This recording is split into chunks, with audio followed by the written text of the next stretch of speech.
way. The vision of the department is that we are guardians of the community, and we're going to strive through vigilance, professional excellence, innovation, and empowerment. Every officer makes a decision every day to be that guardian, and then they carry it out in their tasks. Our mission is to preserve and protect the safety and security of the community, and to provide fair, impartial, and humane treatment to those entrusted in our care. And that's our care in any way, whether you're dialing 911, you're meeting a law enforcement officer in the field someplace, or you happen to be incarcerated, or meeting one of our many outreach program staff members, we will treat you with care. I want to show there is a slight difference, and obviously being an elected office, we do have our own strategic plan with our own priorities, but I just want to show you in a quick view how closely our priorities line up with the commissioner's priorities. That's not a complete accident, but it's somewhat, you know, obviously we have a combined mission here to provide for the community protection. So our goals are public safety, community engagement, provide effective, efficient, and fiscally responsible services, resource and infrastructure sustainability. And I think you know yours, so I won't belabor those anymore, but I am going to break ours down individually in the next slides. So public safety, obviously that is our number one mission. It's the prism through which we view all goals of the sheriff. This requires us to leverage our resources, be guardians in our community, have effective and adequate resources to meet the needs of the community in an emergency, and to manage those in our care in a fair and humane way. Some of the goals under that priority are to reduce response times to emergency calls for service. And we're going to have a breakout slide on that further on. That's been one of our goals for a long period of time now. We're going to strengthen police presence and visibility within our community. That's patrol, and we typically do that through contracted services with townships, where they contract with us to do specific patrol strategies, whether it be traffic or high visibility to reduce crime. But it can also be through community outreach and community policing events. We're going to talk a little bit more about those in one of our further priorities. We have to deploy well-trained specialty units throughout the county to augment services for all county residents. This has been a long conversation as well. Like, we don't provide law enforcement response to every portion of the county. There are some cities that have their own police response, but in every circumstance, we do supply well-trained specialty units to augment those services. Things that it doesn't make sense for each city to have by themselves, or to have a large enough one by themselves. There's plenty of examples. For example, we have the only dive team in the county that does recovery. We do that for the entire county. We have the only mounted unit. We have one of two tactical units that are called if there's a more elaborate crime scene that needs to be worked through. We have a CERT team in the correctional facility that has a specialty. We have a hostage negotiation team. We have a dog program, a canine program that works throughout the county and within our correctional facility. So those are some of the examples of things that we would do countywide, even though our traditional patrol area is not countywide.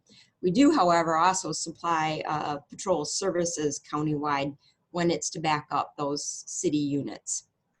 And we do that all the time to include the city of Grand Rapids.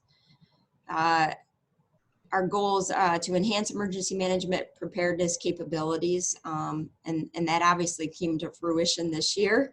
We had a lot of need for emergency management capabilities, but we are constantly working in a planning manner to ensure that we're prepared with the right resources to meet the need and to anticipate needs, because as we've all seen, those who don't anticipate needs often get caught on their heels and they're not able to respond to their community in the same way that we're able to.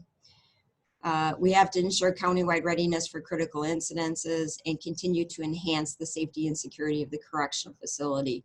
Again, when somebody is incarcerated, they are 100% dependent on us for their safety and security.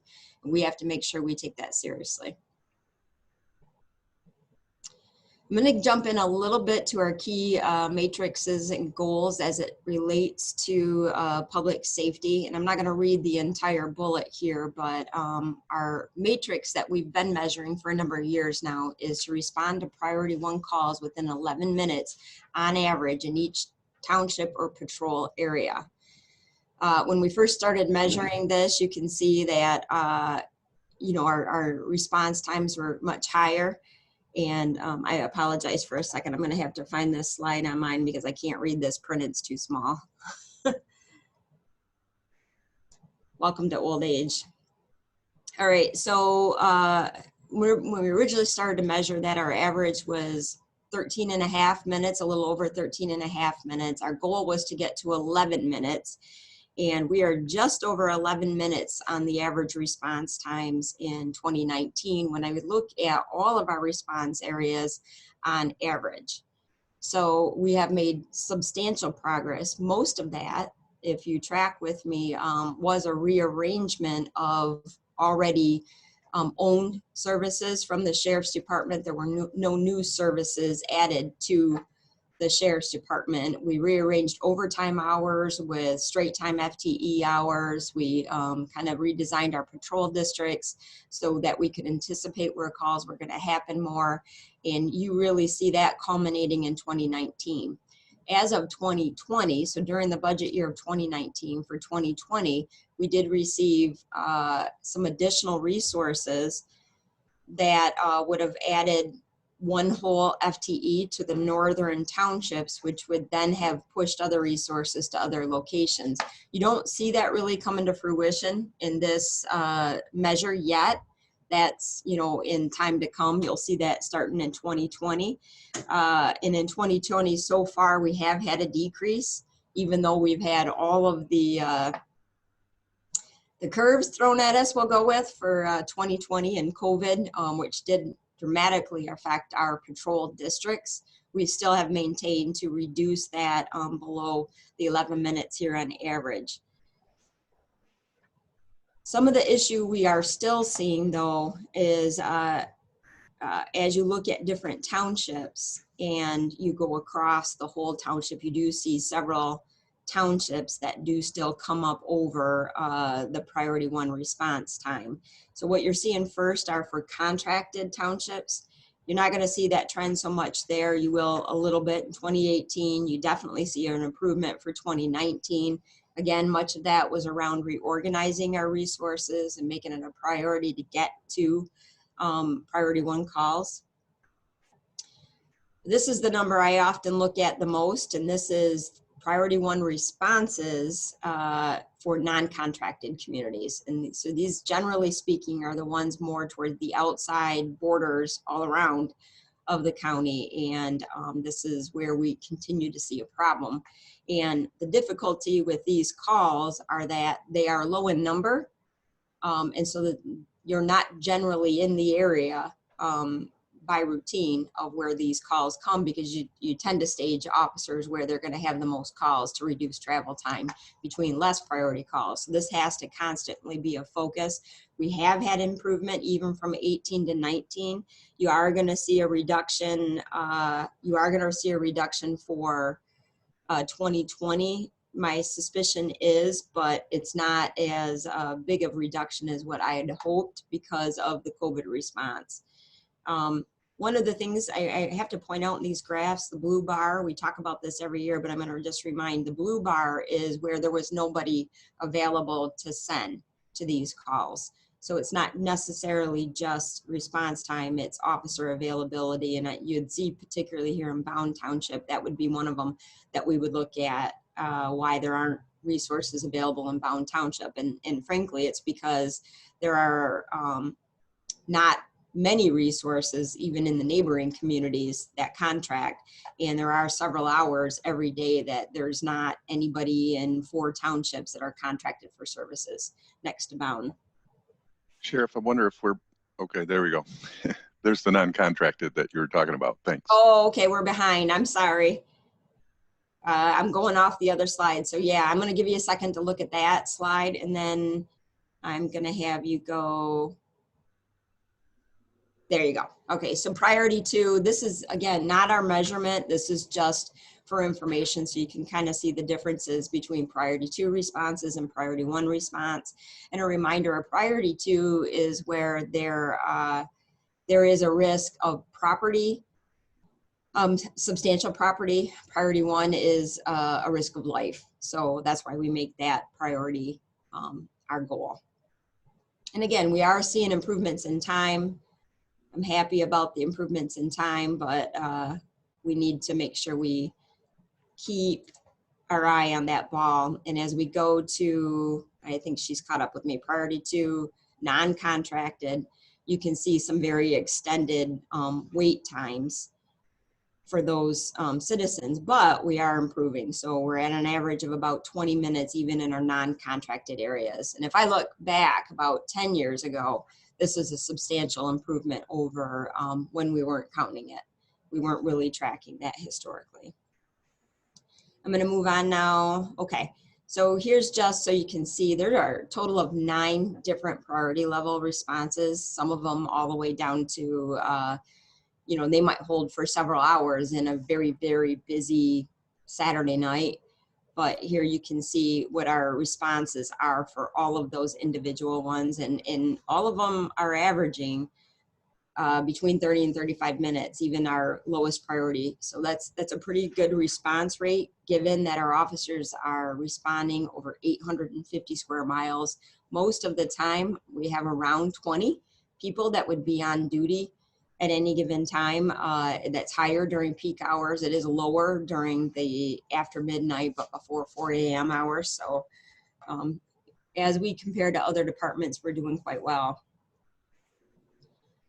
This is a hotspot map, and it's not really anything that you can get a lot of detail out of, except for it is significant to know, like when I'm using Bound Township for an example, if they don't have a large number of calls for service, but they do have 2 or 3 calls that have an extended response time, it does bring their average up, even though there might only be a few calls for service in Bound Township, for example, that are beyond the time. So I do think it's helpful for you to see the numbers of calls that we're talking about with an extended response time, and then how many of them as a percentage in that township they're getting additional response times for. I think you'll see that obviously the larger communities that have really good response times often do have calls that we don't get to within the 11 minutes, but they have more calls. So it makes it look like a much lower percentage. Go on. Okay, so we're going to talk a little bit about in the investigative division, just as another matrix. And again, public safety really has to do a lot with resolving crime trends or crime sprees early in their work, because the more time they've been allowed to continue, the more victims there are, more property loss, more personal risk we have. So really, we try to make sure we have the right amount of investigative resources to catch groups of people doing crimes or even individuals doing crime as soon as possible to prevent more crime victims. We strive for a clearance rate of 27% for Group A crimes. And again, that is the state average, so that's why we picked that number. And we do have substantially higher than that. We range right around 35%, and we continue to track that to make sure we're resolving crime the best we can. And when we go to Group B, so that those are the less, those are generally property crimes. Group A are more personal risk crimes or very high value property crimes. The Group B crimes would be stuff like a B&E, things like that often happen in groups. So these are also very important to resolve. 57% clearance rate was our goal, and you can see we're in excess of 70%, and we have been for a couple of years now. So that's good, and we're working hard to continue on that. Corrections, this is again another safety and security. We're trying to make sure that correctional facility has the right balance at all given times. So generally speaking, we have about 1,050 people in the correctional facility at any given time. Certainly in 2019 we did, which is when this matrix was measured. And out of that, we expect only 2 occurrences of major rule violations in any given day.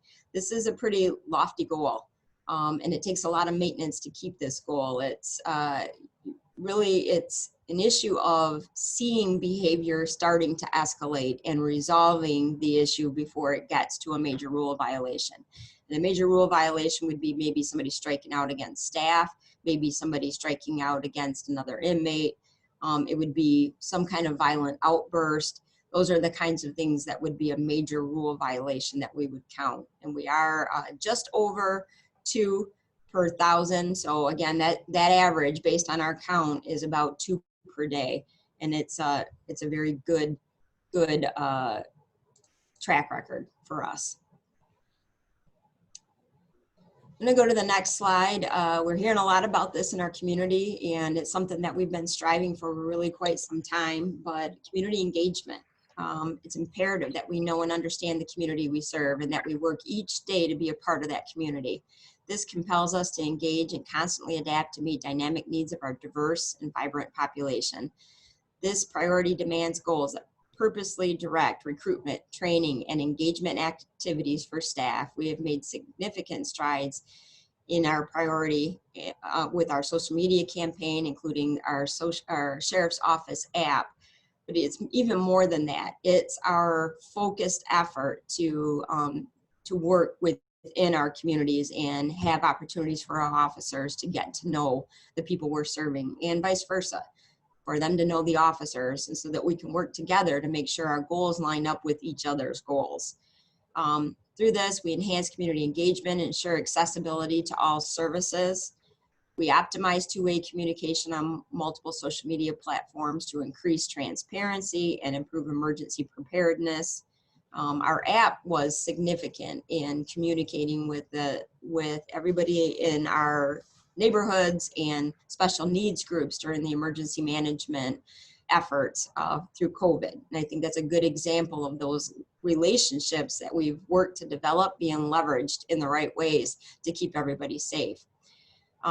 We enhance inmate programming that provides skills and treatment for meaningful community re-entry. And this is often done with partnerships like the Women's Resource Center, for example, that come and works alongside of our correctional staff to then create a warm handoff, if you will, when somebody's being released from the correctional facility, and then to mentor those people being released so that they are able to re-engage in their private life and have wonderful experiences back in the community. And those programs often result in a reduction in recidivism for that individual, and statistically significantly over time. So we're very happy of those outreach efforts.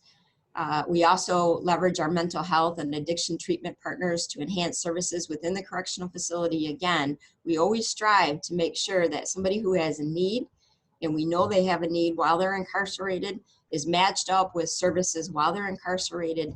And then we work to make sure they have services when they're being released, because if they needed support before they were incarcerated, they're going to need it again to help stabilize their life and begin to build again. All right, support services and community policing. The measurement we have here is receive an average of 4 above on a 5-point scale measuring community program effectiveness. So this is a broad range of programs. This might be an educational program that we might have. It could also be a program that a school resource officer would be assigned from the school that contracts for them. Perhaps it's to make contact with students with a certain risk or a certain need, and then they would be measured on that scale. Or it might be a township supervisor who wants their community policing officer to meet with a certain number of businesses every day or every week. And so they're going to measure on the effectiveness of the assignment that person received and how well did they accomplish those goals. You can see we strive for a 4. We actually strive for a 5, but if I put that, we'll always fail. So we put a 4, and we always strive to get to that 5 number. And then I'm going to go next. So provide effective, efficient, and fiscally responsible services. That's a mouthful, right? But we know that the resources that are given to us from the citizens of Kent County are valuable, and they need to be used in the best, most efficient and effective way possible. And we strive to do that every single day. We've talked numerous times about some of the optimization strategies we've used with patrol staff, correctional staff, dispatch staff, and we work to really make sure that we're getting the most out of those resources we can.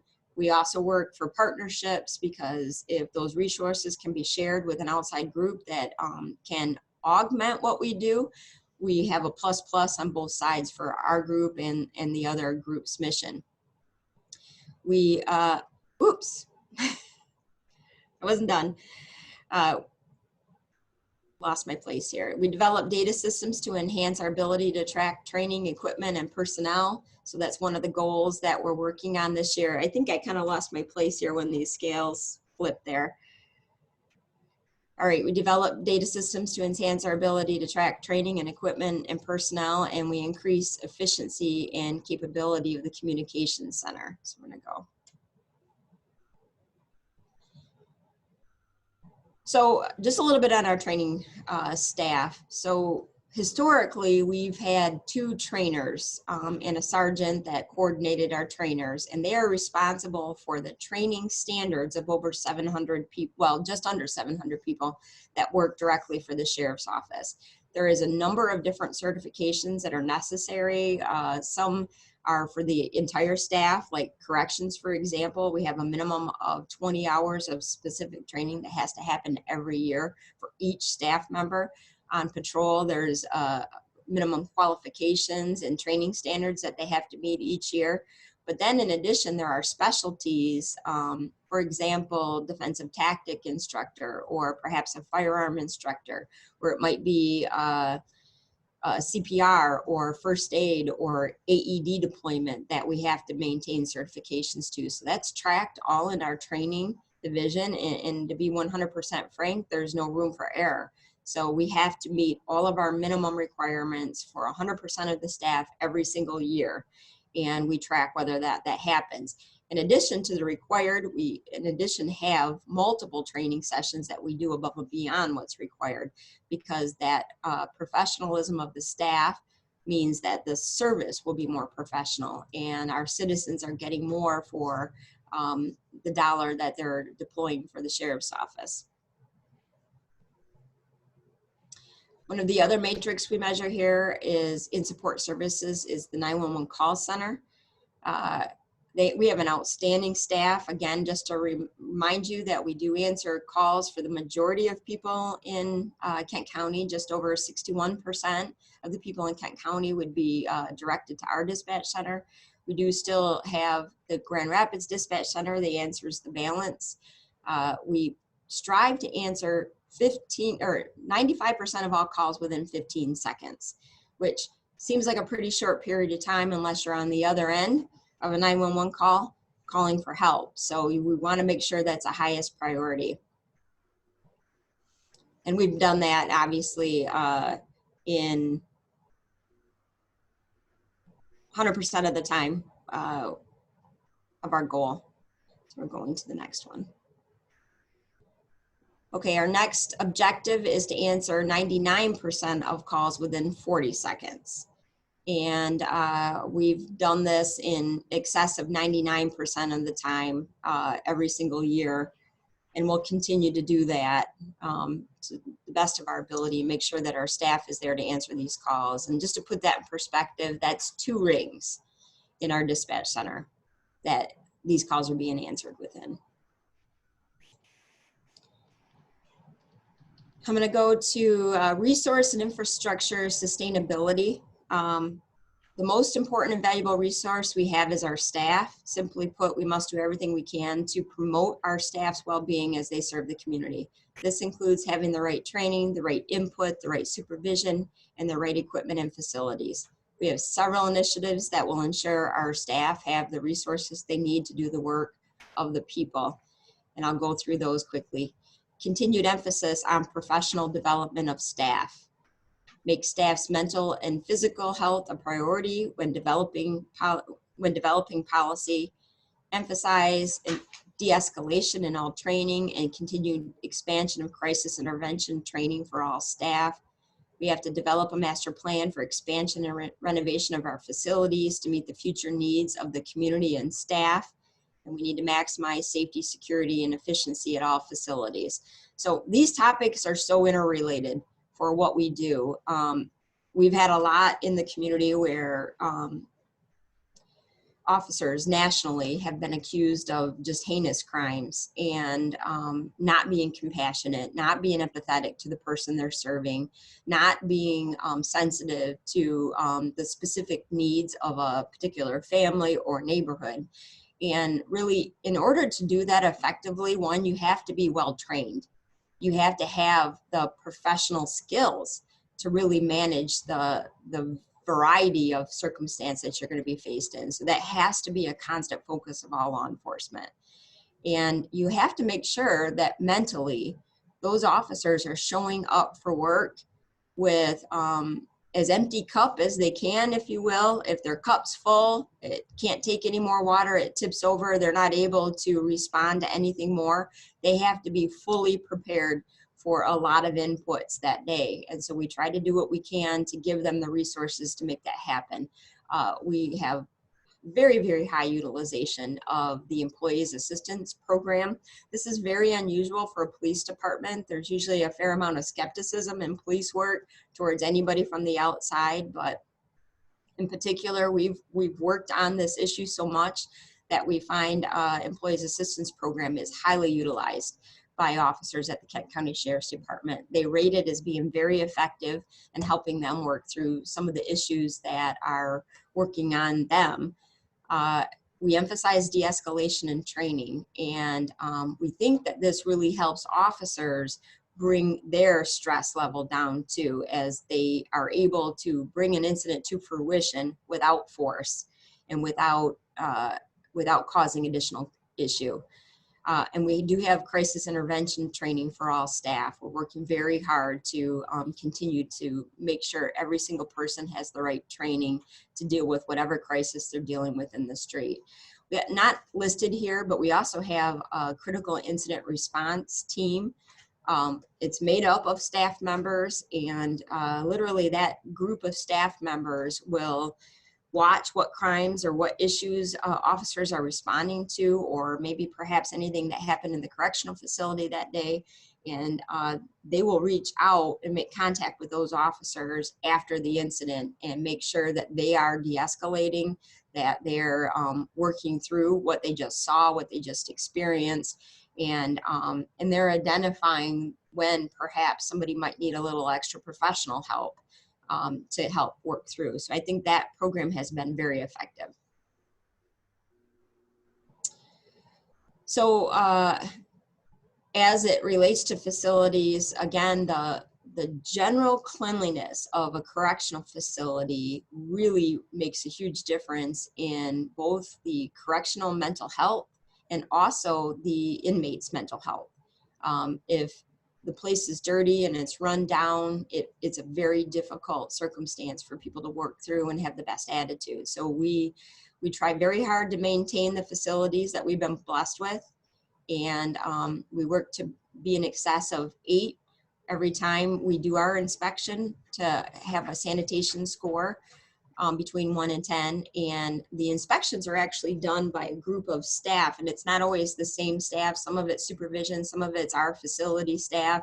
Once in a while, it's one of our executive management team, or maybe perhaps somebody from a different unit, so that it's not a baked score, if you will. It's a true assessment of what that facility is looking like today.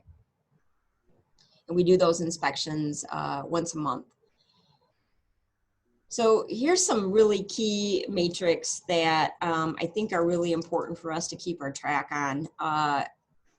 We have a circumstance in the correctional facility where officers are bringing people to be incarcerated they're being booked in, they're a street arrest, and they're coming into the correctional facility. If this individual fought with the officer or was very difficult to apprehend, or perhaps got very escalated in the vehicle after they are being brought to jail, which is fairly common, that they get very scared and agitated when they realize that there's no way out, they're coming to jail.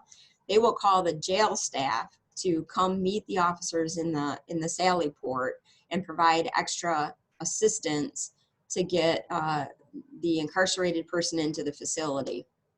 So our goal is to do that, to come out and give assistance, but to give it without force as often as possible.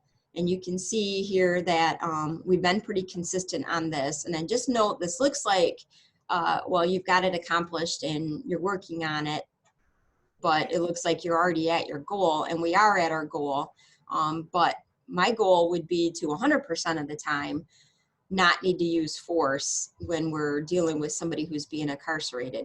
And I also want to note that when we started to count this, our results were substantially higher, if you will. We had more circumstances of times when officers used force in the Sally Port, and our efforts have been in training and in orientation and in management, and we've been able to reduce those high-risk circumstances by many, many, many incidences over the years. I'm very proud of the staff who's worked really hard to do this and to continue to do it every day. And we're going to continue to track it so that they realize it will always be a priority of ours. And then very similarly, we work hard to talk through de-escalation strategies. And in fact, we've just accomplished a full law enforcement side de-escalation / use of force training in the month of July and August for our entire road patrol staff. And our goal here is to use force in less than 1% of the time. And this happens to be the national average. 1% happens to be the national average.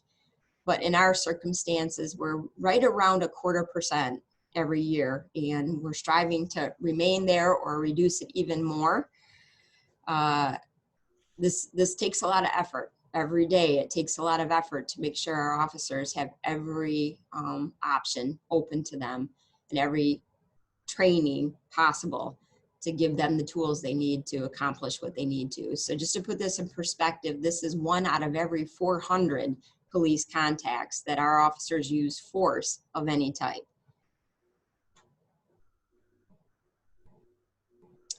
So I'm going to go through some of our significant accomplishments. And again, this is 2019 that this presentation is surrounding. But, you know, we often talk about the bad outcomes in law enforcement. But every single year at our awards ceremony, we give out a number of life-saving awards for officers. And that would be, you know, corrections officers who maybe interceded in a suicide attempt, law enforcement officers that interceded on a medical, or Narcan deployments have been very significant in our community over the last several years.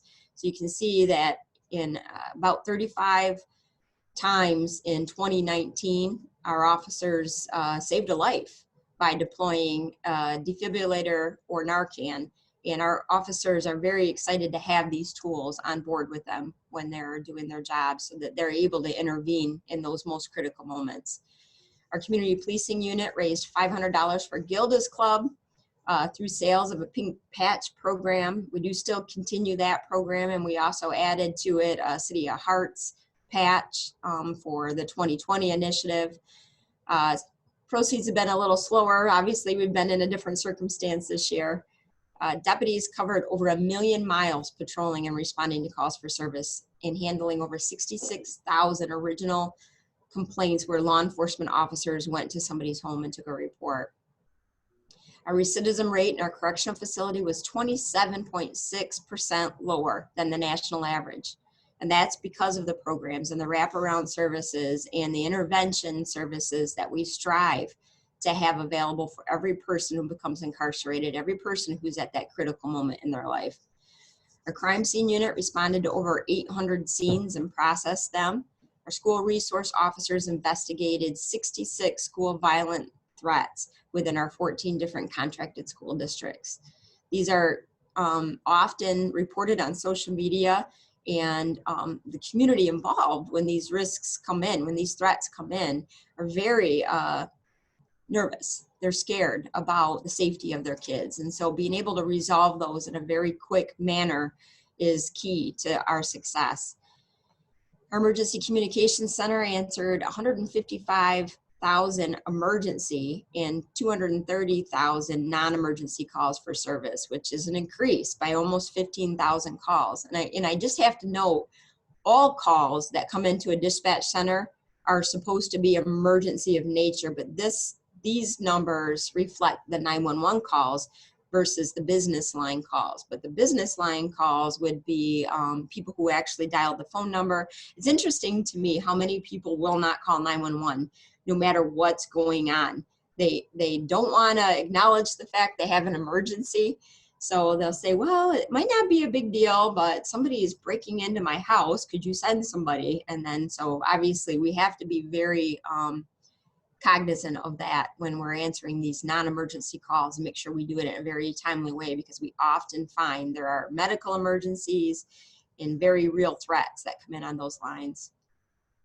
Our community police officers taught 246 educational classes to nearly 20,000 people, hosted 47 community events, verified over 800 sex offenders, and sponsored 166 children in need of clothing and school supplies. We have two really significant programs, and one that we're building right now. We have Shop with the Sheriff, which I think you've probably seen you've seen over time on the news at Christmas time. But what we also have added to it is Shop with a Teen. And you will never see that on the news, because the goal here is to very discreetly work with some teenage young people to get them the school supplies and school clothing that they need to have a high self-esteem and to go to school with pride. And it's done very quietly by referral and donated funds.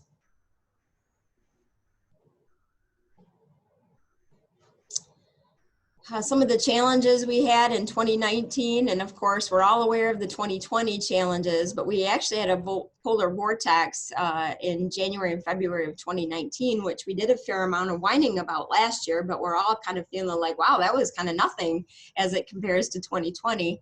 So 2020 has given us some challenges we didn't anticipate. Obviously, dealing to a pandemic was not on my list of things to prepare for as sheriff, but I could not be more proud of how our staff have handled this. To date, we still do not have a correctional facility contracted case of COVID. That is an astronomical feat. I cannot be more clear on how difficult that has been to maintain and how much care and effort our staff has contributed to make sure that is the case. I don't have a circumstance where a law enforcement officer has contracted COVID in the field. We definitely have had some people arrested who have had COVID. We've been able to manage through those procedures to keep everybody safe. And very early on, we had the PPE necessary to protect those officers because of the preparedness of emergency management and some others. And then we had purchasing just did an astronomical job getting the supplies we needed to replenish our PPEs and keep those passed out to all the officers. We are working hard to make sure that we are still connecting with our community, even though this COVID circumstance still exists. We're doing things electronically, like a pen pal program. We are working on virtual tours and had virtual panels and virtual meetings. And we are working to try to get some of our programming that has not already adapted to the electronic world more adapted so that we can continue to facilitate programming within the correctional facility. Obviously, we all know about the civil unrest in May of this year. We were able to augment the city of Grand Rapids and work with them to keep our community safe. And then we still do work with the conversation around the civil unrest is still going on, and we're glad to participate in that. And, you know, we've had a lot of conversations with the officers. Our officers, by a large majority, have voted to add body cams to our response for law enforcement. They feel like if it makes the person they're dealing with more comfortable, that they want them to be as comfortable as possible. So we are going through the process right now to purchase body cams, and we will have those fully deployed here in the next 6 weeks or so. Actually, I shouldn't say fully deployed. We will have some incrementally deployed in about 6 weeks. It will be accomplished by the end of this year. We are working on our policies around that. We have in detail talked about it with our response staff, and they're very excited to have the new equipment in place, and they're proud of the work they do, and they want to make sure that the community knows we're transparent and we want you to feel comfortable. I do need to talk about, I'm sorry.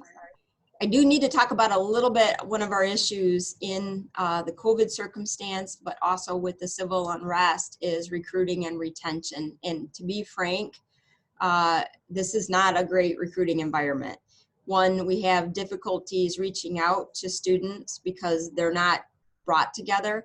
But two, we're going to have a difficult time encouraging students to be police officers in this environment. So this is going to be a job one for the sheriff's office, and I would extend that to say I'd like for you all to join me in brainstorming and reaching out to community partners for how we can get in front of different groups of young people.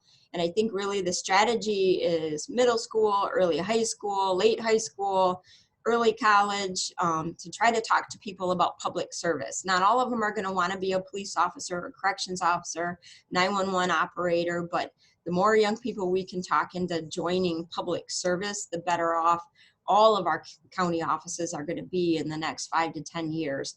And particularly when we're talking about recruiting a diverse population of servants, we have to reach more people and encourage more people to join the staff. And I think that's all I have. All right, thank you. And this is our first Sarah? recruitment there. Well, you did mean reach out young, didn't you? Yeah. All right, thank you so much for that very informative report. I'm sure there's some questions from various commissioners, so I will open it up at this point. And if anyone has any questions for the sheriff, please raise your hand and I'll acknowledge them as I see them. I see Commissioner Bonk, you have your hand raised. Thank you, Chair. Sheriff, a great report as always. You answered partially one of my questions about officer shortage. I know you've mentioned it in the past, and looks like that issue is still ongoing. You talk a lot about your work plan.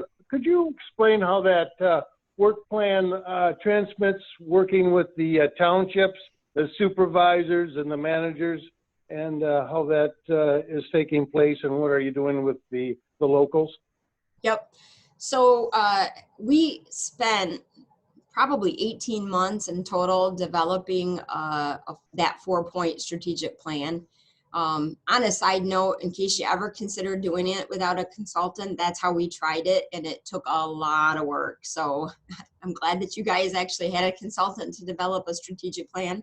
But we had several touch points with local policymakers, township supervisors, in some case mayors, to talk about what our priorities should be and kind of what their priorities were. So we have met fairly regularly with township supervisors. Obviously, most recently have been over Zoom to try to have these conversations to find out what gaps they are seeing in the service, what needs they have that we need to fill. So we've done that, and that is really how the initiative of reducing the response time for all communities became a priority. Does that answer your question? Yes, and I got a little follow-up. You're similar to the road commission that you got about 1 million things going on within the township. When I was supervisor, I thought that, murder and speeding and drunk driving was about it. And when I seen the list of crimes, I was just shocked of all the different things that take place within a community. But the road commission, like you, works with the individual townships. And then we have an annual dinner, and building that relationship, because those trustees are going to be tomorrow's supervisors and leaders within that township. And I thought they really have done a great job in building a community relationship, even outside the business part. And I thought maybe as a model we could follow if COVID wasn't in the way, and just sort of a idea, and I just sort of pass it on to you. Yeah, certainly. And I should have mentioned, so every township falls within a service sector for us, and we have the county divided into 4 service sectors. I have a command officer whose role it is to work directly with each of those township supervisors. And like I said, we do have a number of townships that have specific contracted services for their area, and they collaborate on what those services are directed for. Maybe it's to work with the business community. Some of them have a large church community that they want us to work with. Some of us have more neighborhood specific traffic response that they're interested in, but we are very specific with each township because frankly, we are their local police department, and we want to make sure they realize that and that we can work together to meet those needs. They know about things more than we would know about them. Thank you. Thank you, Commissioner Bunk. Commissioner Skaggs. Thank you, Chair. Hello, Sheriff. Good to see you. Thank you for the really illuminating report. Obviously, really excited to hear about the officers' willingness and your willingness to use the body cams. I know we've done that in East when I was on the city commission, and it was something that the community and the officers wanted, and it's been remarkably successful on all sides. So thanks for that. A couple in random order. At one point pre-COVID, I had sat in on a meeting or two with the prosecutor's office and Blair Lockman and the Secretary of State's office about the possibility of issuing state IDs to inmates who are being released. Has there been any progress on that I've just been unaware of? I would say because of COVID, I'm looking at my staff, no. Because of COVID, we're not allowed to have anybody come into the correctional facility. There are some specific executive orders that restrict that. And obviously working with state government in any way right now has been a challenge. They are very, very far behind on their mandatory services and making appointments for even things such as driver's license or state IDs in the outside world. So it continues to be a goal of ours and something we'll cooperate in fully, but we do need their assistance to bring that to fruition. Yeah, that's great. I guess we all have long lists of things to try to pick up that happened. What we thought might be a month or two, but now Right. 6 and maybe 12. We'll see how we go. Perhaps I missed some of this. I know you were talking about sanitation, but could you go into, in deference to Chair Steck, less than a minute discussion about the precautions that you took to try to make the jail as safe as possible for officers and inmates during this period? Yeah, I would say the number one effective strategy that we used was to work very hard very early before we had an outbreak of COVID within our own facility.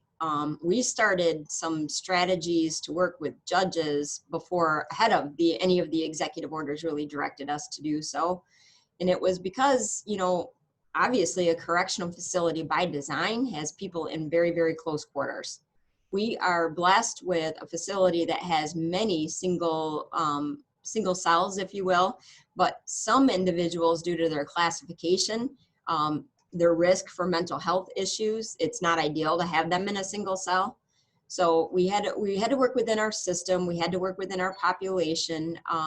We worked with the judges, and the judges made decisions to release people that could be released based on their security related issues or their risk to the population outside, the severity of their crimes. We saw a lot of sentences that were either suspended or ended early or transitioned to a different type of sentence. And that really worked to reduce our staff or our inmate population by a substantial amount. We went from 1,050 daily average population for many times during the COVID circumstance. We've been down around 650. I think right now we're just over 700 right now. And I think we are definitely feeling a lot of pressure on that number now because of incidents that are happening in our community. Violent crime, I think we all know we're watching, is up in the greater Grand Rapids area right now. So we are seeing an increase in population for that. But beyond that, keeping that population down, we also made sure that we transitioned services being provided to inmates to being electronic, if at all possible, and very restricted in terms of people having to meet safety precautions like get their temperature taken, wearing PPE. Beyond that, we purchased equipment, UVC equipment that sterilized the entire facility. We moved it around the building to get it sterilized every day, foggers and foamers, and we really got every officer and every inmate involved in keeping that facility clean every day, and we monitored it. So I think all of those together had a good result for us in keeping our population safe. Great, and congratulations on that. Now, if we've gone down in that average population because of some judges' sentences or suspensions, have we put those people on tether, and what have we seen from them? Do we have any data on what happened when we release people who might otherwise be in jail, and what has been their activity within the community, especially a recidivism rate? I would love to know that number. We have seen some people booked back in after they were released early, or at a reduced bond, or however they got out of incarceration. But I can't say those numbers are very large right now. But do keep in mind that there are still restrictions on who people can, or what individuals should be brought to jail. I don't want to say can, because if an officer believes there's a risk to the community, they'll bring somebody to jail and we will take them. But we have highly encouraged appearance tickets in every circumstance legally possible. A good example would be driving with license suspended for administrative reasons. Those are typically being issued appearance tickets right now. So we wouldn't see them come back into jail. And I have no way of knowing how many tickets have been issued. Okay, I have a few others, but I'll send them to you in emails. Happy to answer, yeah. Monopolize the conversation. Thank you, Chair. Thank you, Commissioner. Commissioner Ponstein. Thank you, Chair Stack. So Sheriff Young, I want to thank you for everything you do.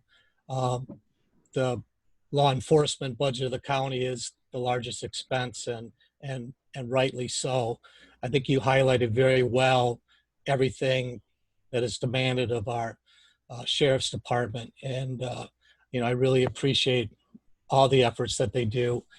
But what I want to really appreciate you for, before the word need community, our department employees have been out in the public at different events for years and years. That was happening before you were there too, and it continued here. But I just want to say thank you for some of the outreach to, getting kids ready for school, shop with a cop, and more importantly, and I don't know if I can do this, but show you, I was really proud of this program and I supported it. and it's not going to let me come up and show you. So it's the Pink Patch program. I think what a excellent idea that was, and it goes to a good cause. So I appreciate that. Thank you. Thank you, Commissioner. Yes, thank you, Commissioner. Commissioner Talon. Thank you, Chair. Thank you, Sheriff, for the comprehensive report. Thank you for your work, but I especially want to thank you for the approach that you take to your work. I think that is really, really important. And I think that that's something that I really respect and appreciate about the work that you do, and want to commend you for that. I want to take just a minute, if I could, to explore a system issue that you touched on a couple times in your presentation. Once when you were talking about officer training, and you kind of mentioned the importance of being sensitive to the needs of a family or an individual in the officer's work. And then when you were talking about risk avoidance, you talked about contact between the resident of the facility and the family. And in my involvement with the Governor's Task Force on Jails and Pretrial, and in communications I've had with members of our community, I've learned about the importance of contact and direct contact and face-to-face contact between people who are in the correctional facility and their families. How important that is, and important for the health of the family in particular. So it's kind of it has an effect outside of the correctional facility that I think if we think about systems, we need to be aware of that effect. Well, I guess I want to ask what your thinking is about that, because we know that we still charge, I recognize that the cost of phone calls between inmates and the outside world has gone down, and that's great, but there still is a cost, and if you're poor, that cost is prohibitive. And the lack of face-to-face contact between those in the correctional facility and their families, which are really, really important, particularly to children. And I know there's a cost to that. I know there's cost savings involved in doing video contact.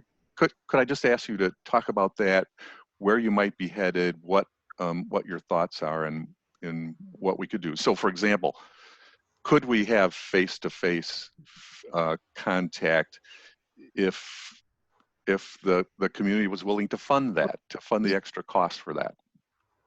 So thank you for your comments, Commissioner. I appreciate all of them. And again, there has been a lot of study of what is effective in reducing recidivism, what isn't effective, how to manage a family. Sure. These circumstances, and I would say, in short, our facility is not conducive to doing face-to-face visits. We would not be able to make that happen without a significant financial investment, and that investment would probably only facilitate a percentage of the population that we manage, because of the security risk of the person that would be involved in the visit on the other side.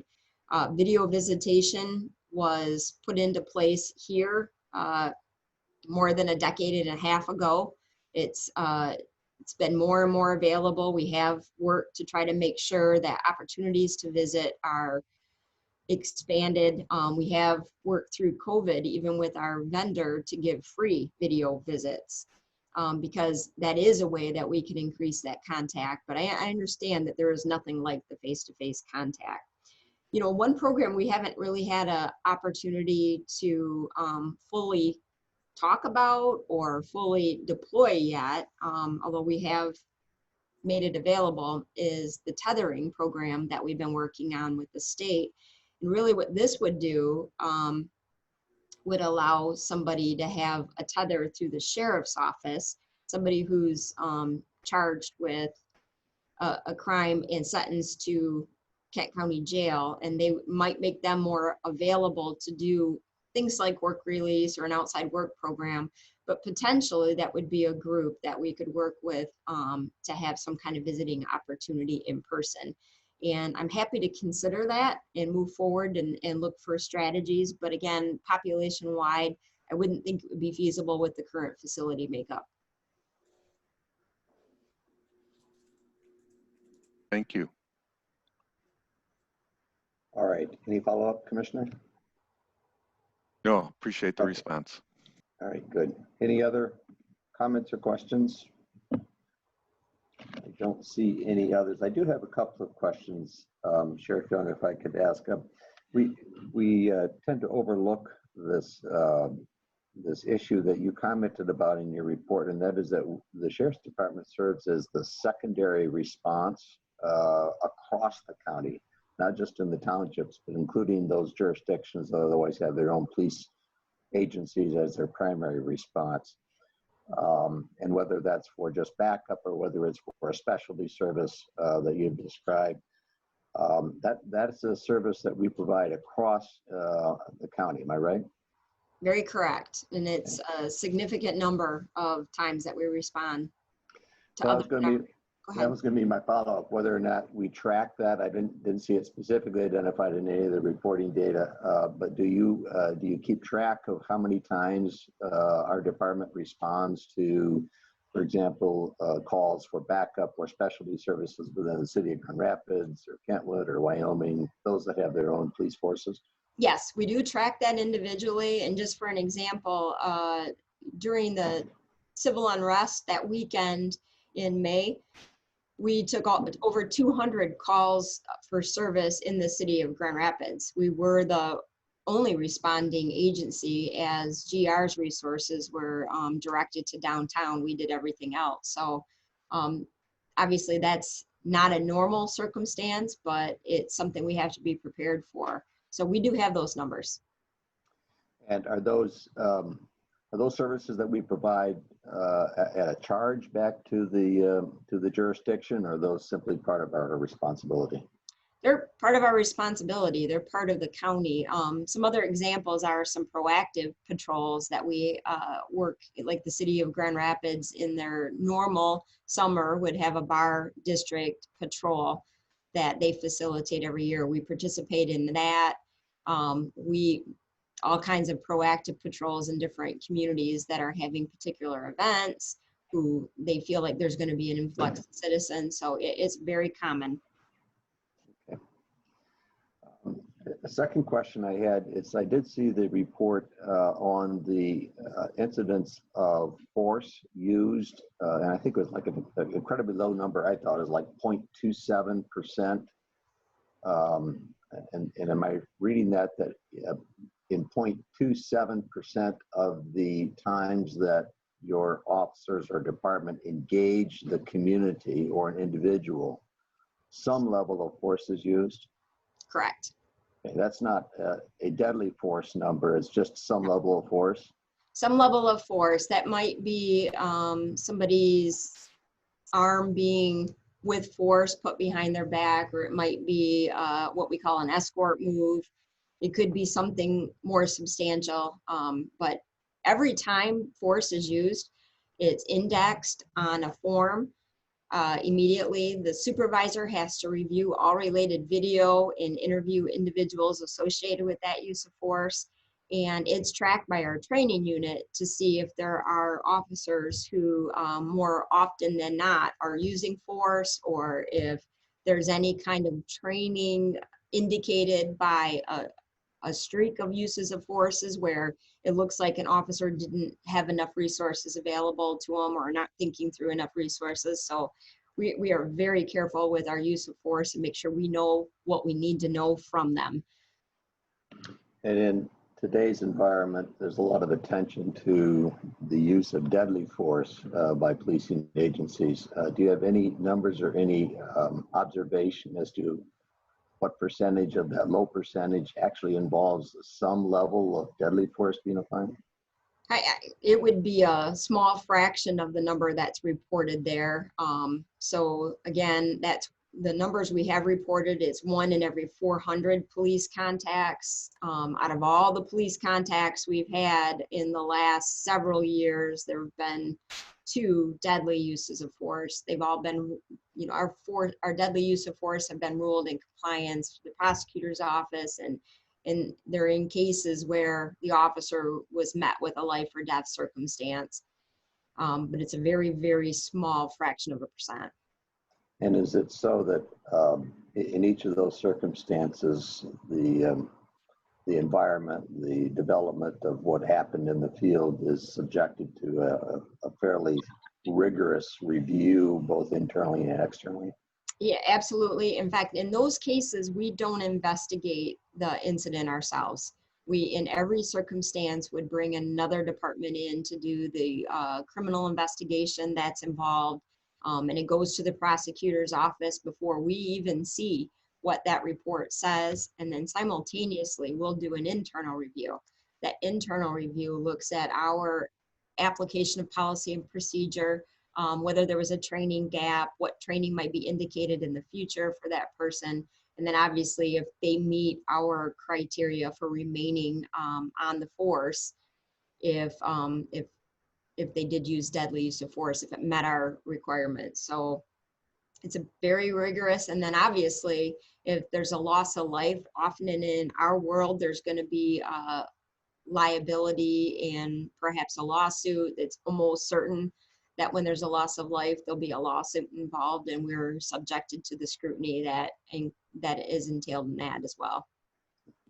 And then if you could just comment a little bit, there's also a lot of discussion out there about, in light of the environment following the George Floyd circumstances, that maybe departments need to reassess or review or redo their training programs, what have you. You just talk about, are you comfortable? Have you looked at your training protocols, specifically those that address de-escalation and the potential for utilization of deadly force? Are you comfortable with the training that is currently there? Are there any thoughts that you have or are looking at to modify that? So immediately what we did was to look at all of our training, all of our policies, and I think I've even presented to the board on this topic. You know, the things that you see called for, working to have no chokeholds unless it's deadly force, or I'm trying to think of some of the other initiatives, but every one of the emphasis on de-escalation, they were already all addressed in our policies and in our training. That being said, we took that opportunity to have those conversations with officers. We went entirely through our use of force training program and added content to it to fully augment that de-escalation conversation, and to make sure that the officers were perfectly comfortable with the approach of de-escalation, and emphasized, if you see something, say something. Don't ever stand by and let your partner down by not stopping him if he's exceeding our use of force standards. So all of our officers have been trained. We also took our entire training module, made sure every command officer went all the way through it, and we went through it with our attorneys, Varnum, and also the county corporate staff, to make sure there's nothing in our training that they saw that would be an issue for us. So I'm very confident that our training exceeds professional standards, and that our officers are well prepared. Yeah, and I want to thank you, because I know that you and the department have been very supportive and engaged in our CIT training process of trying to find ways of de-escalating where particularly behavioral health issues are implicated and apparent, and also for all your help and the department's help on our crisis center conversation that continues to go. Yes. And I'm very interested in the work that I see in the community moving forward, to have some kind of co-response potentially available in our community. It's a little more complicated in the county because we're 850 square miles, but I'm excited in what we might be able to come up with to at least covering some hours and in some circumstances being able to do co-response with individuals capable of dealing with a more difficult mental health issue in the field. Yeah, and thank you for that too. I know that we're working on those kinds of ideas and concepts. So. One last question, then I see that Commissioner Hennessy has her hand raised. I've seen this stuff floating through social media a little bit about suggesting that the Sheriff's Department is now recruiting to go out and enforce mask wearing. I doubt that's so, but can you maybe just comment briefly on that? I can very specifically tell you that is not so. You know, obviously you see that we're a very busy agency.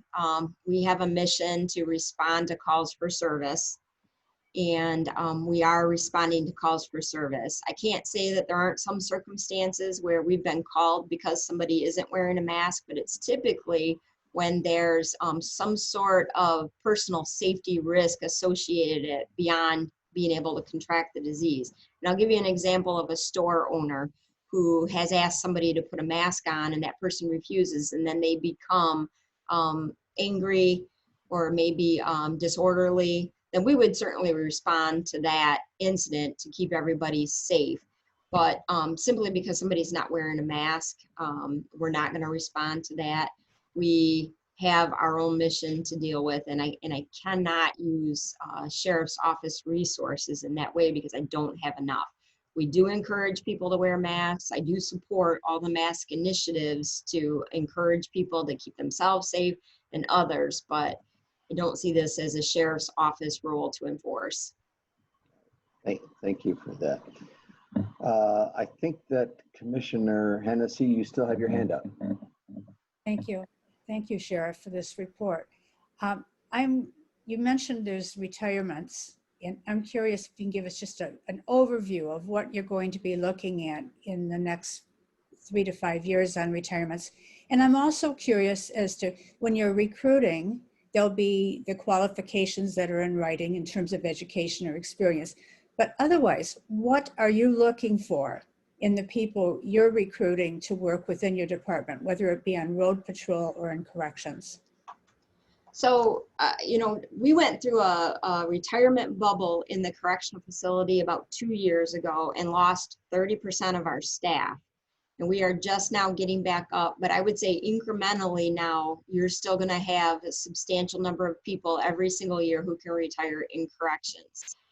That bubble is in law enforcement is actually now. And we are seeing many, many retirements even now. There's about 25% of staff that within the next year or 2 years will become eligible.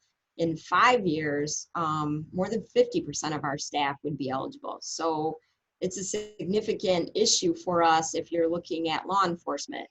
What we recruit for is a heart to serve. And frankly, I can't say it any other way. If your goal is to have fun and chase taillights and pull over people and you know, do something exciting every day, this is not the place that you're going to be employed as a law enforcement officer, because there's a lot of very hard work in the margins in police work and trying to make sure that you're listening for what the real need is and that you're able to problem solve and work through what that person's experiencing, even if it takes 4 hours instead of 40 minutes and you want to move on to another call, you have to be willing to stay engaged and resolve the issue. So that I'm looking for people who want to do that. And frankly, there are a lot of people who want to do that, but some of them haven't considered law enforcement.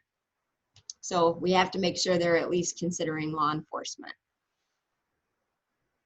Thank you. To follow up, what am I on? Yeah, to follow up, what are your minimum educational requirements for being on road patrol or in corrections? So for law enforcement, MCOLS, which is the licensing body for law enforcement officers, requires that you have a minimum of an associate's, but they have some exceptions to that. Exceptions would be like military service, that's comparable. I think the Michigan State Police can accept comparable experience above a high school. But for me, I have to have somebody with at least an associate's degree and a MCOL certification. And we do hire a fair number of people with that minimum level of post-secondary. So we do hire a fair amount of people that just have associate's degree and that certification. We do hire some individuals who have previous experience and a certification without it. I don't really think that the level of education is so as indicative of success is the attitude towards problem solving, the aptitude, but there are some pretty significant report writing requirements and being able to take in new information. I have to be able to know somebody can learn new things and apply new things to be a successful police officer. Thank you. All right, any others? I don't see any other hands up. So thank you so much, Michelle, for your informative report and for your leadership over the course of a difficult year already. We look forward to continuing to work with you. Thank you very much. I appreciate your time this morning. All right, let's move to item number 4 on our agenda. Wayman, if you would identify and present the motion we're looking at. Sure, this is a request to the board to add 1 public health program supervisor position, 1 supervisor sanitation position, 1 sanitarian specialist position, and 1 public health nurse position. The health department has received $429,800 in funding from the Michigan Department of Health and Human Services as a result of a revised distribution formula for the allocation of essential public health service funding to the local health department. Essential local public health services funding is provided through the health department's comprehensive planning, budgeting, and contracting agreement to contribute to the cost of providing mandated programs, which include immunizations, infections, and sexually transmitted diseases, hearing and vision screening, food protection and drinking water, and on-site sewage monitoring. In addition of the 4 positions stated above will help the health department meet its minimum program requirements, particularly as the demand for these programs has grown over the past several years. The estimated salary and benefit cost for these positions for the remainder of 2019 through 20 is $49,974. An additional $38,600 will be spent to reconfigure the office space to support this new position. Again, the grant period is from October 1, 2019 to September 30, 2020. If funding is eliminated or decreased, the positions will be eliminated unless continuation funding is approved pursuant to the fiscal policy on grants, contracts, and donations. The corporate council will review and approve all grant documents as to form prior to signature. This action is not related to COVID-19. All right, is there a motion? Moved by Ponstein. Second by Melton. All right, Commissioner Ponstein has made the motion. Commissioner Melton has seconded that motion. I see Adam London is here and live as we define it. Do you have anything else to add to that before we put it open? Well, the only thing I would add to that is that both this action request and the one that follows it are the result of a lot of hard work over the past several years, and I believe a priority of this board as well, and encouraging the state to fully share the cost of the mandated programs and to allow us to increase the staffing and the supports within those programs to fully meet minimum program requirements of those service areas. And I will say that the Senator McGregor has been a huge champion and supportive of this, which is greatly appreciated. His leadership was instrumental in helping us to realize this increased amount of support for those mandated programs, both here in Kent County and across the state. Thank you. I see Commissioner Ponstein, you have your hand raised. Thank you, Chair Stack. Adam, thank you. just one clarification, the total amount of the request is 429,000. Then you break down the salaries. I'm assuming that's per person, not the 49,000 for all four. 49,000 is for the remainder of this fiscal year. Okay, and then it'll be more for that coming into the next fiscal year. Yes, and that has been worked into our budget proposal for the coming fiscal year. Okay, and how's it going out in the field? There's a lot of businesses that aren't open, that need permits to keep going if they ever do reopen. How is the health department addressing this unique situation? With a lot of creativity, we've had a lot of establishments that, as you know, are not operating now. Many are operating, but in a limited way. And the ones that are operating have actually required much more time and assistance from us as we've worked to make sure that they have plans in place that are as safe as possible so they can be as successful as possible during this difficult time. So our staff is working, I would say, very creatively. They're working mostly from home, of course. The field services people, of course, you have to be in the field to inspect a restaurant. They're doing that work. Our staff who are in the field with well and septic work, that continues as well. And surprisingly, we haven't seen as much of a drop-off in that work as many might expect. They've stayed very busy with the permitting of new septic systems, repair septic systems, and well construction. So despite all the difficulties and irregularities, that work is continuing. It's just continuing in a more creative way right now. And we're doing everything we can to try to support, especially the restaurant industry that is struggling so much right now with the supports they need to stay functioning in a successful way. Thank you. Commissioner Coleman. Commissioner Ponstein. I have Commissioner Skaggs with his hands raised.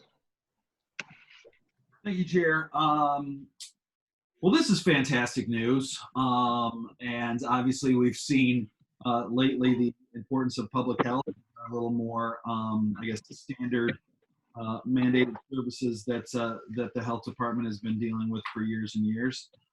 So I suppose as long as we're thanking the elected officials that are higher on the food chain, and I thought we'd join in and make it bipartisan for thanking the governor, who does indeed oversee the Department of Health and Human Services, in addition to Senator McGregor, who I know is on the appropriations side of that department as well. So, we don't often thank our state officials for flowing money down to us so that we can do good work, and I guess this is an opportunity to do so.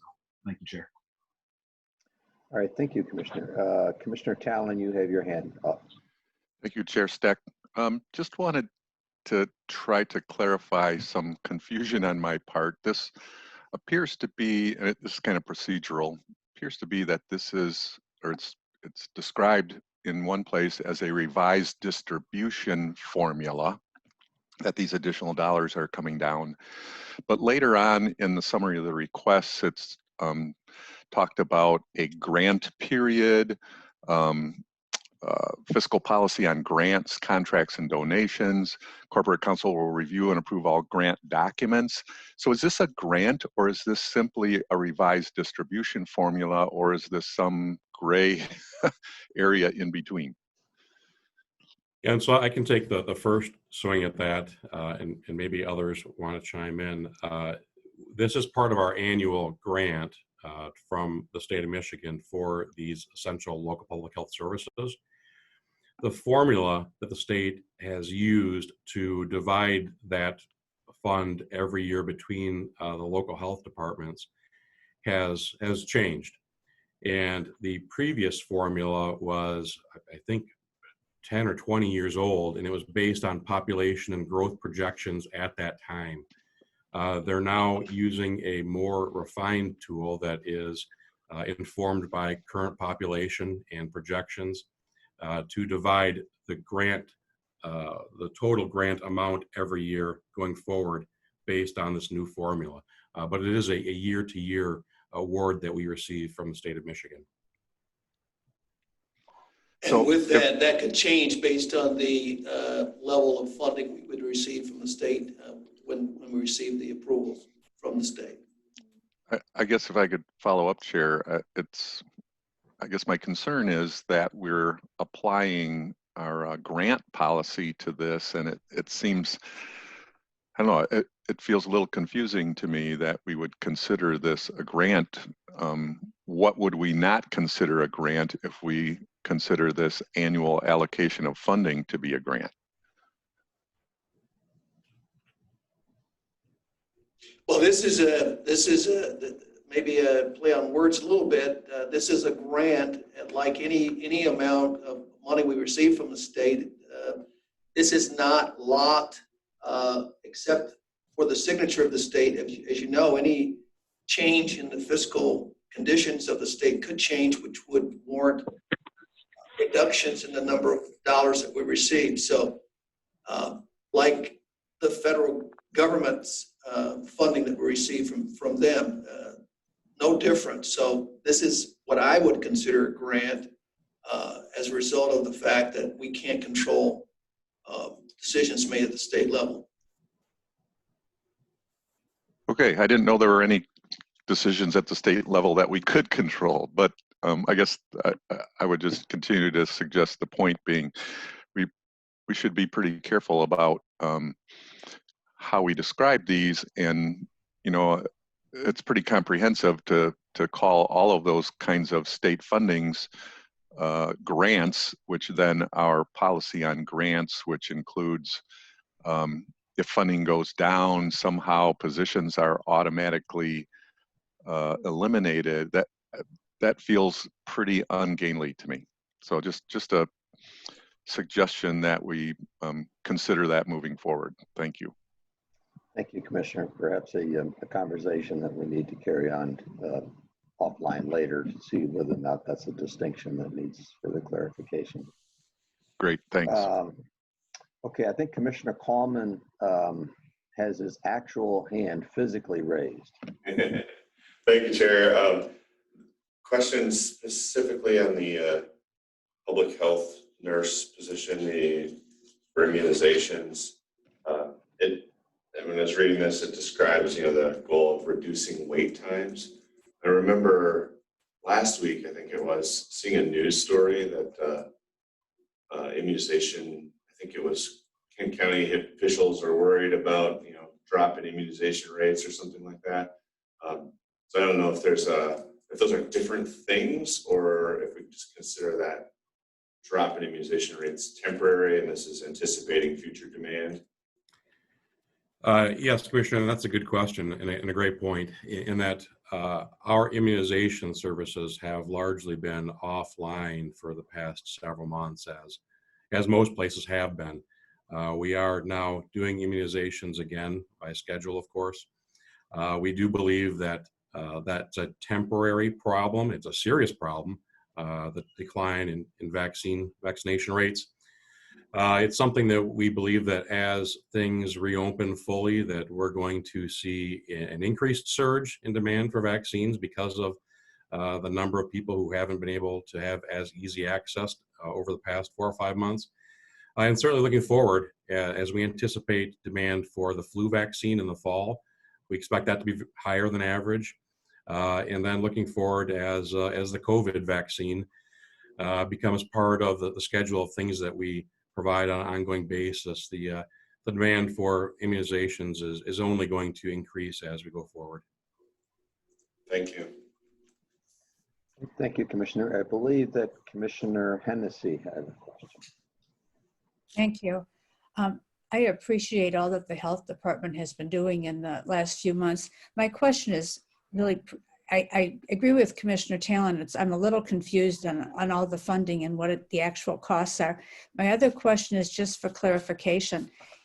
This is for the current fiscal year. This is not necessarily giving approval to staff additions in the next fiscal year for you.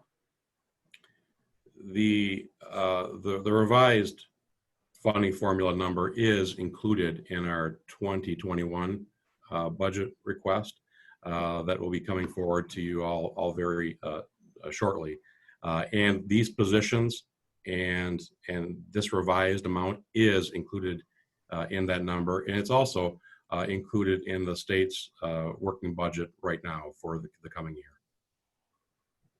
Okay, so we will be seeing this for approval as we consider our next budget and our next budget year. It's not necessarily automatic because we approve it today, just for clarification. I believe, I was going to say, I assume that it'll be included in the budget submission to the commission, and within the scope of what the commission may do with any budget submission, it's subject to our approval in that process. That's right? correct. That's correct. Does that respond to your question, Commissioner Hennessy? I think yes, I understand. Thank Okay. you. Thank you. I saw Commissioner Bonk's name came up here, but did you have your hand up, Commissioner Bonk?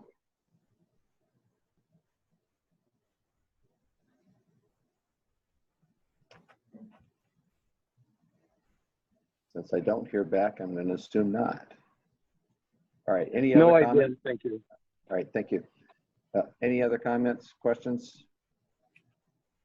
If not, let's go ahead and take the roll on that motion. Commissioner Hennessy,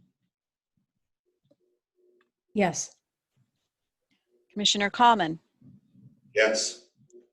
Commissioner Melton, Yes. Commissioner Ponstein, Yes. Commissioner Teal, Yes. Commissioner Skaggs, Yes. Commissioner Talon, Yes. Commissioner Vonk, Yes. Chair Steck, Yes. and that motion passes. All right, excellent, good. Let's move to item number 5 then, also from the Health Department. Yes, this is another request from the Health Department to add 1 FTE vision and hearing technician position, 3 sanitarian positions, 1 public health nurse, and a half FTE epidemiologist. The Health Department received $449,000 in funding from the local Community Stabilization Authority for reimbursement of expenses and allowable costs required and allowable health services as described in MCL 33.2475. These services are mandated programs that are delivered through the essential local public health services. The mandated programs delivered by the Health Department include immunizations, infectious and sexually transmitted disease control, hearing and vision screening, food protection, drinking water, and site sewage monitoring. The state of Michigan is to contribute 50% of the cost according to statute by providing the mandated services. The additional funding received is an attempt by the state to move closer to the 50% share of the cost provided for these services. The 5.5 FTE positions will help the Health Department meet its minimum program requirements, particularly as the demand for these programs have continued to grow over the past several years. The estimated salary and benefit cost of the positions for 2019 through 20 is $53,000. Additional $162,000 will be used to cover technology, equipment, and vehicle costs for the new positions. The grant period is from October 1, 2019 and ends September 30th, 2020. If funding is eliminated, again, the positions will be defunded according to their policies and grants, contracts, and donations. Corporate Counsel will review all of the documents prior to signature, and the activity is not related to COVID-19. Thank you. Is there a motion to approve? Moved by Ponstein. Support by Milton. It is moved by Commissioner Ponstein and supported by Commissioner Melton to approve the motion. Discussion.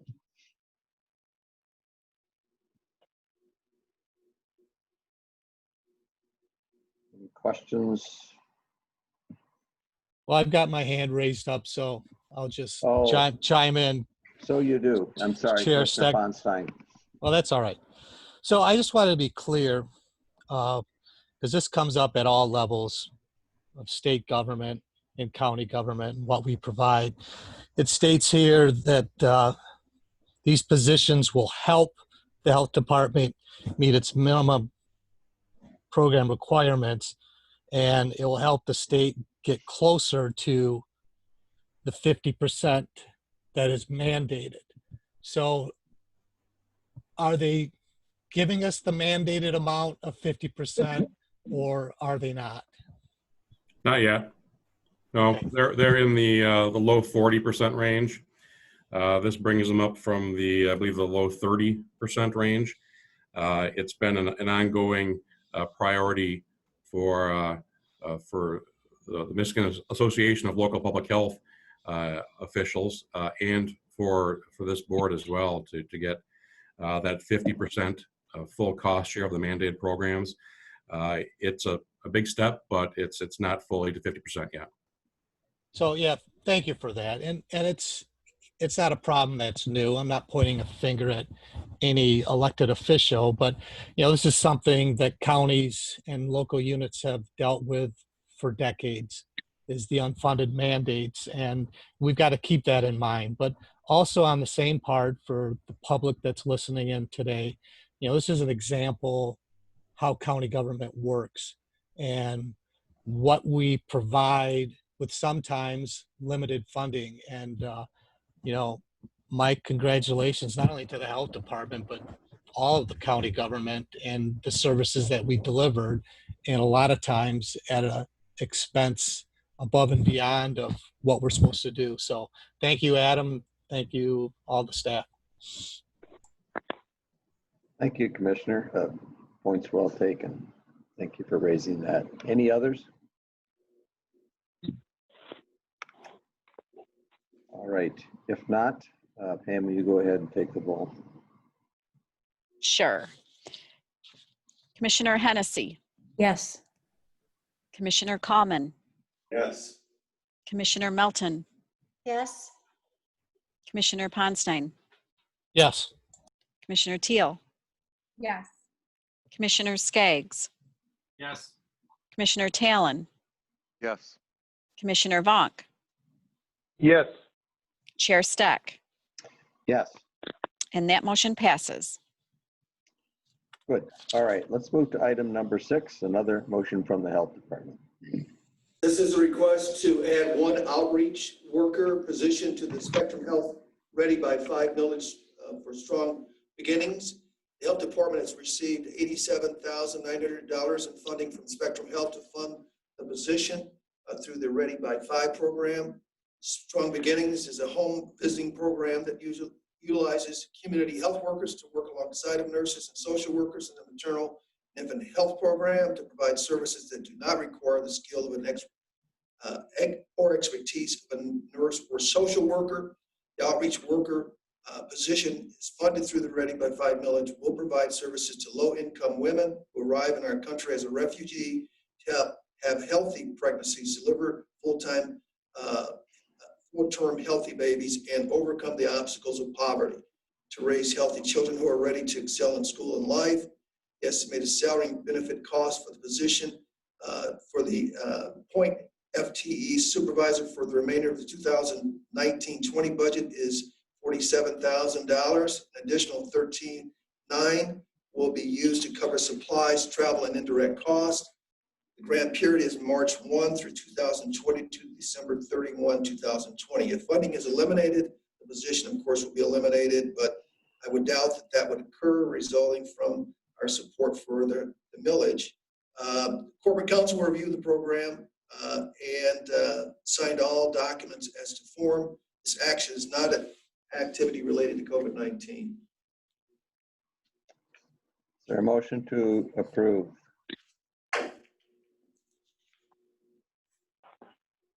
I'll Move it. Or I'll support it then, Hennessy. I'm sorry, who made the first motion? Commissioner Skaggs? Vonk. Okay, Commissioner Bonk made the motion, Commissioner Hennessy supported. Any questions or comments? Chair, Commissioner Talon has your hand up. thank you. I'm kind of confused by this, and maybe it's because I don't understand the Ready by 5 millage. I thought that Ready by 5 millage was a funding source, and I didn't know that Strong Beginnings, which has been around for a long time, was part of a Ready by 5 millage program. And I don't understand the connection between private funding through the Healthier Communities and the Ready by 5 millage. That's all. I'm totally confused by the language here and what the programs are. Can somebody help clarify that for me? Yeah, so Commissioner, Yeah, go I ahead. can take the first swing in that Spectrum was an applicant for the Ready by 5 millage in order to expand their programming in Strong Beginnings because of the evidence of how effective it has been to expand it into additional groups, including the refugee mother group. Gail, are you on the call? Yes, I am. Okay, could you perhaps provide some more background to the origin of that? Yeah, what you said is exactly correct. The Strong Beginnings through Spectrum was awarded Ready by 5 early childhood millage dollars. And then we got a subsequent sub-award of that to expand an existing program that we already have. So we now will have another Strong Beginnings program funded through the Ready by 5 early childhood millage dollars. So I don't know if that helps answer that question, but it's a separate program, but it expanded an existing one with a different funding source. Okay. Any follow-up, Commissioner Talon? I'm still confused why it's not just one program with various funding sources, what the coordination is between two different programs that are basically doing the same thing. I believe it's because Spectrum needs to report out all their data related to the Ready by 5 millage. And so they need to keep that separate from their other programs because, obviously there's the reporting, all the data points that they have to do as far as making sure that the millage dollars are being used correctly. So they are treating it as a separate program. Therefore, our contract with them is a separate contract. Okay. I would note that I think Gail was just identifying that the Ready by 5 program did have, as part of its approval, a reporting back on its effectiveness, and so some careful measurements are required that may not be required in some of the other programs. That's exactly correct. All right, thank you. Commissioner Skaggs? Okay, so I think that's cleared up Commissioner Talon's questions. But I guess I have an even more fundamental confusion. Where does the $87,915 coming from? Because is it coming from Spectrum, or is it coming from the actual millage?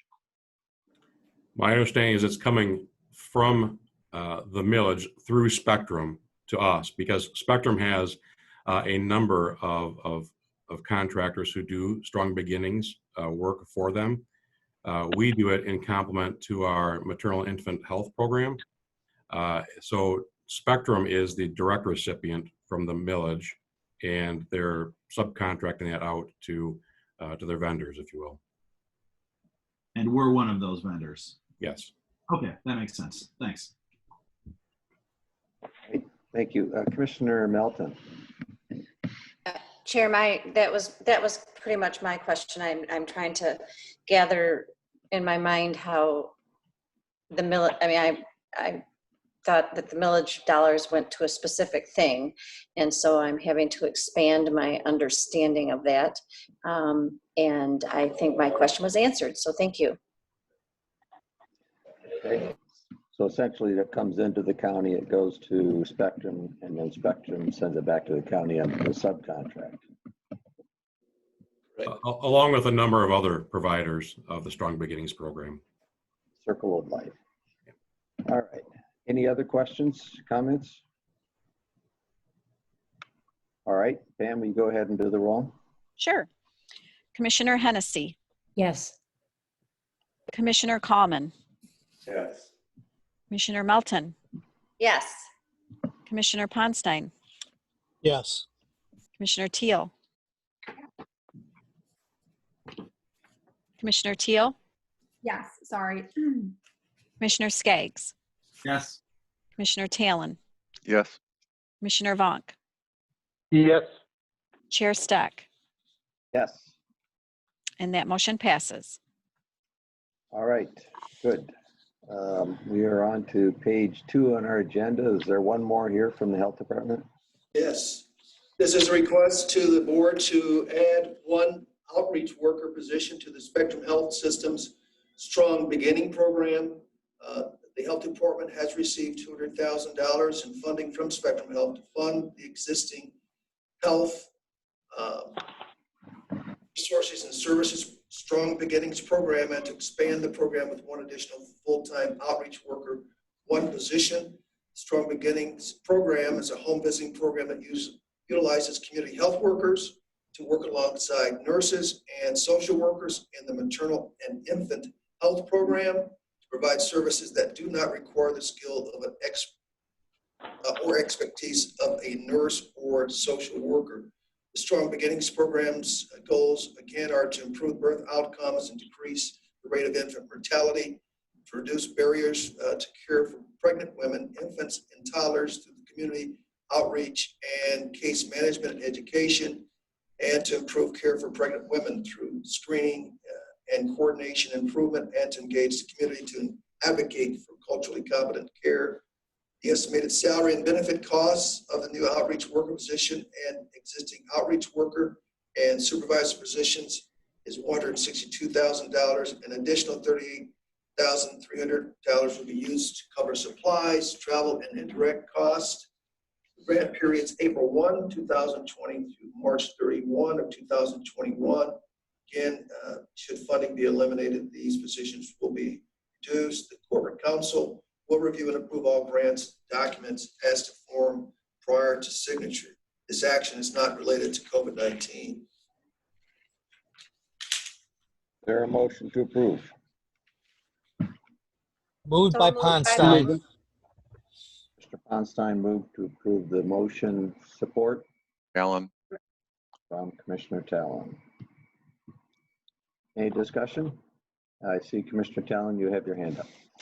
Thank you, Chair. I just want to follow up on my comments last time and say that despite my concerns about what feels like an odd bureaucratic funding mechanism, this is an amazing program, and it is a huge reason why this community has made significant progress on infant mortality. And I think I've said many times that when I came on the board many years ago, we were among and at times the worst in the state in our level of infant mortality for African American children. But we've made huge progress. We have a ways to go, but this is a significant reason why we're making that progress. And I'm a huge fan of the Strong Beginnings program. Thank you. Thank you. Any other comments or questions?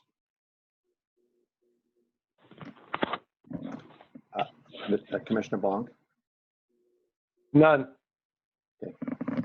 Any others? If not, Pam, would you go ahead and do the roll? Sure. Commissioner Hennessy, Yes. Commissioner Kallman, Yes. Commissioner Melton, Yes. Commissioner Ponstein, Yes. Commissioner Teal, Yes. Commissioner Skaggs, Yes. Commissioner Talon, Yes. Commissioner Vonk, Yes. Chair Steck, Yes. and that motion passes. All right. We'll then move on to item number 8 on the agenda, which is miscellaneous. Does the commissioner have a miscellaneous item to raise?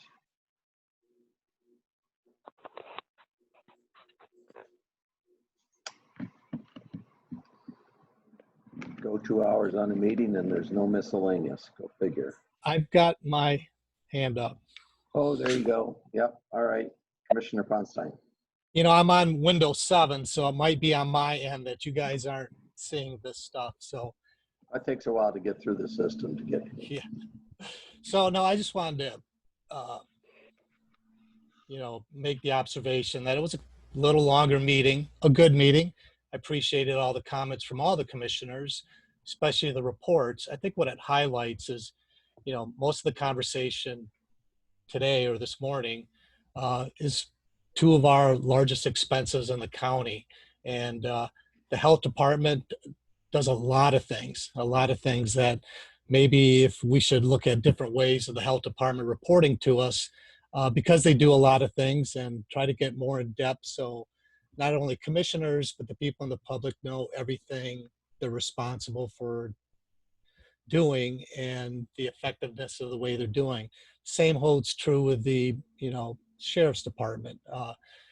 That was a long conversation, but I think we could have had that equally long conversation about the corrections facility by itself, road patrol by itself, and all the extracurricular things that the department does to deliver those services. So just an observation, no criticism. I'm very supportive of both of them, but they do a lot. And I think the more informed we are, the more informed the public is, better outcomes will occur.